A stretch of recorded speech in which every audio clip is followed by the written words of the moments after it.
because it has been deleted from the US government's website and can no longer be found. Is your government quietly deleting parts of the public record that no longer fit their agenda? And what can you do about it?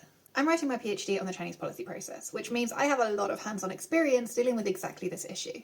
Side note, I have one of these for talking about this guy. So if you're seeing this and you think it's important or useful, please hit that share button. The mass digitalization of all aspects of life has given censorship a new lease of life. Historical record can now be deleted and people silenced without the politically triggering image of books burning or chains rattling. If you've actually read Orwell's 1984, you'll know that Big Brother's surveillance was only one small part of this dystopian government that he created. More important is the existence of an entire bureaucracy dedicated to writing, rewriting, and reshaping the historical record.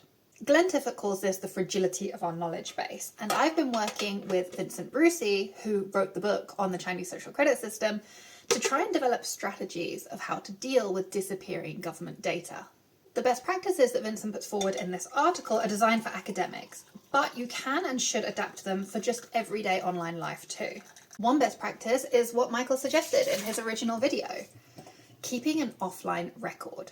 I'm old school. I copy and paste the content of every Chinese government document that I analyze into an offline Excel file. You don't have to keep an Excel file of everything you read, but you can download it and keep an offline copy. You can use online archiving tools like the Wayback Machine, or if you're consuming on a phone, you can just keep screenshots.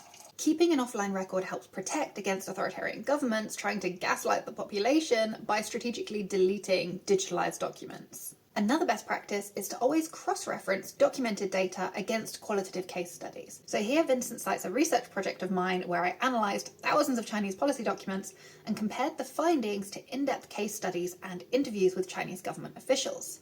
Real-life application is far easier.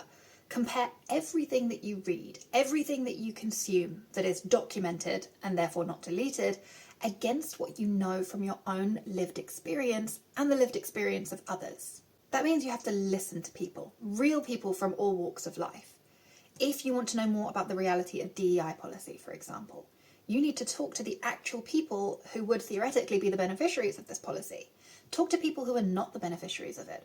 Ask them what they're struggling with in life.